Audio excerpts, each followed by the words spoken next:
শ্রীকৃষ্ণের মৃত্তিকা ভক্ষণ বা মাটি খাওয়ার লীলাটি আজ আমরা জানব। একদিন গোবালকদের সঙ্গে খেলার সময় শ্রীকৃষ্ণ খেলার ছলে কিছু মাটি মুখে তুলে নেন। কৃষ্ণের বড় ভাই বলরাম এবং অন্য সখারা এটি দেখে ফেলেন। তারা দৌড়ে গিয়ে মা যশোদাকে নালিশ করেন যে কৃষ্ণ মাটি খেয়েছে। মা যশোদা শ্রীকৃষ্ণের হাত ধরে শাসন করে জিজ্ঞাসা করেন, কেন তুমি মাটি খেয়েছো?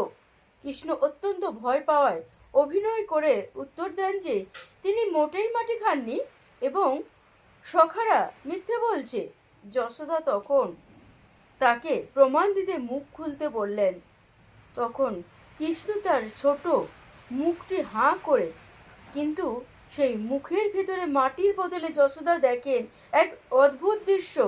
সমগ্র বিশ্ব ব্রহ্মাণ্ড, সূর্য, চন্দ্র, নক্ষত্র, আকাশ, পর্বত, সমুদ্র, এমনকি নিজেকেও কৃষ্ণের মুখে ভেতর দাঁড়িয়ে থাকতে দেখেন।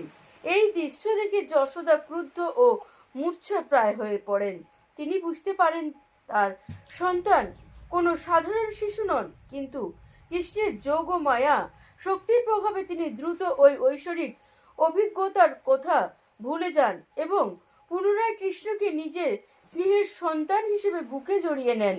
এই লীলার মাধ্যমে ভগবান শ্রীকৃষ্ণ ভক্তদের শিখিয়েছেন যে তিনি সমগ্র জগতের আধার এবং তার মধ্যেই সবকিছু বিদ্যমান।